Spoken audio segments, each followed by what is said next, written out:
बिस्मिल्लाहिर्रहमानिर्रहीम। अल्लाह के हुजूर दुआ है कि आप सब को अपनी आफ़ियत के साए में रखे। आप सब की जायज़ मुरादें अल्लाह ताला पूरी फरमाए।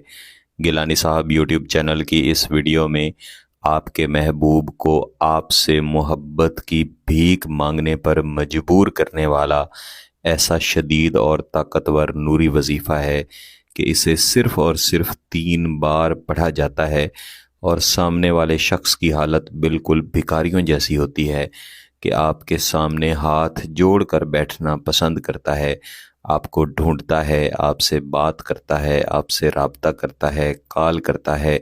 अगर उसने आपको ब्लॉक कर रखा है तो अनब्लॉक भी करेगा, आपसे बात करेगा और ख़ुद आपसे आपकी मोहब्बत की भीख मांगेगा।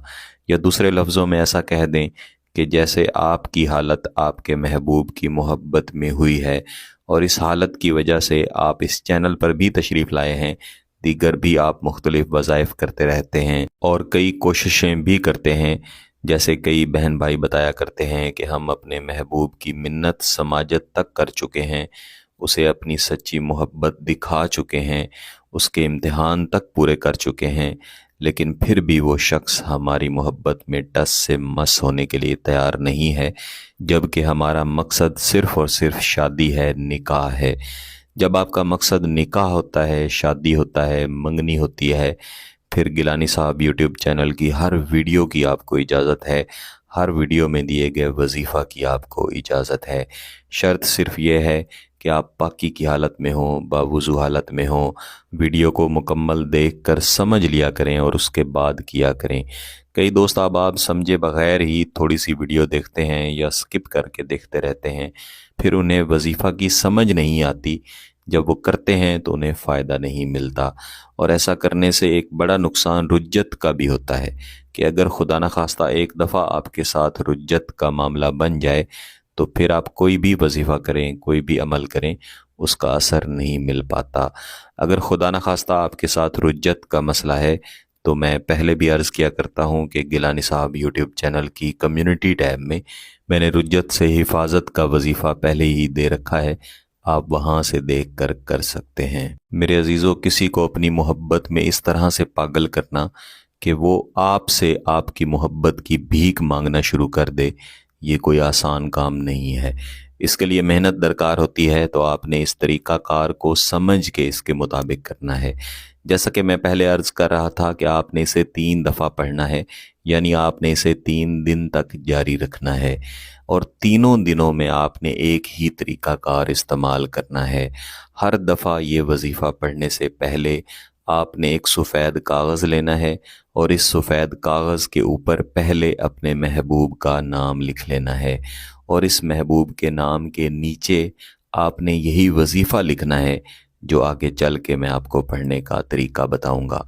ये वजीफ़ा लिख लेने के बाद आपने दोबारा से महबूब का नाम लिखना है और फिर दोबारा से वजीफ़ा लिखना है।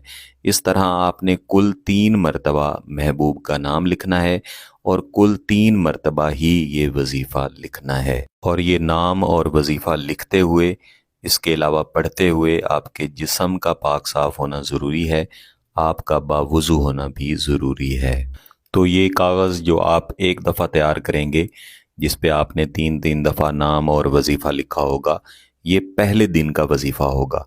ऐन इसी तरीके से आपने अगले दिन भी तैयार करना है, यानी जिस रोज़ आप वजीफ़ा पढ़ेंगे उस रोज़ आप नया कागज़ इसी तरीक़ाकार के मुताबिक तैयार करेंगे। आपने पाकी की हालत में, बावुज़ू हालत में किसी भी खामोश जगह पे बैठना है। किसी भी दिन इसे पढ़ सकते हैं, किसी भी वक्त पढ़ सकते हैं। जैसे मैं पहले भी कहा करता हूँ कि बेहतर होता है कि आप नूरी वज़ाइफ को किसी एक नमाज के बाद पढ़ें और कभी भी नूरी वज़ाइफ को ज़वाल के वक्त में ना पढ़ें। महबूब का ऐसा तसव्वुर रखें कि आपके सामने हाजिर है, हाथ जोड़कर आपसे मोहब्बत की भीख मांग रहा है, आपकी मोहब्बत में रो रहा है। जब तक आप मान नहीं जाते, अपनी मोहब्बत की भीख उसे अता नहीं कर देते, तब तक उसे सुकून नहीं मिलेगा। इसके बाद आपने 1 मरतबा दुरूद शरीफ लाजमी पढ़ लेना है और दुरूद शरीफ पढ़ लेने के बाद आपने इस वजीफ़े को दोहराना है।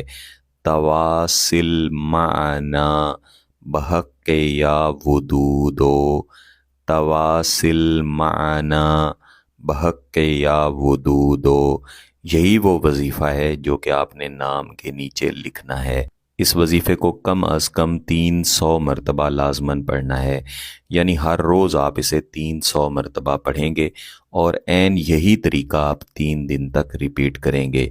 3 दिनों के बाद आपके पास 3 मुख्तलिफ कागज़ हो जाएंगे। आप चाहें तो इन तीनों कागज़ों को इकट्ठा लपेट दें, किसी भी तरीके से लपेट दें, चाहें तो अलहदा-अलहदा इनको लपेट के 3 इनके तावीज़ बना लें।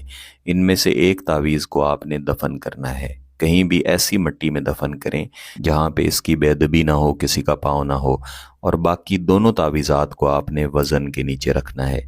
चाहें तो किताब के नीचे रख दें, चाहें तो किसी भी पत्थर के नीचे रखें, लेकिन किसी भी ऐसी जगह पे रखें जहाँ पे इनको पानी भी ना पहुँचे और इनकी बेअदबी भी ना हो। वजीफ़ा मुकम्मल करते ही इसके असरात इंशाअल्लाह शदीद तरीन किस्म के मिलेंगे। अगर आपका मकसद जायज़ है, इसकी इजाज़त चाहते हैं, तो गिलानी साहब यूट्यूब चैनल को सब्सक्राइब कर लें, घंटी का बटन दबा दें और इस वीडियो को ज़रूर लाइक कीजिएगा। किसी बात की समझ ना आए तो वीडियो को दोबारा देखें, फिर भी समझ ना आए तो व्हाट्सएप पे रब्ता कर सकते हैं। बहुत बहुत शुक्रिया। अल्लाह हाफ़िज़।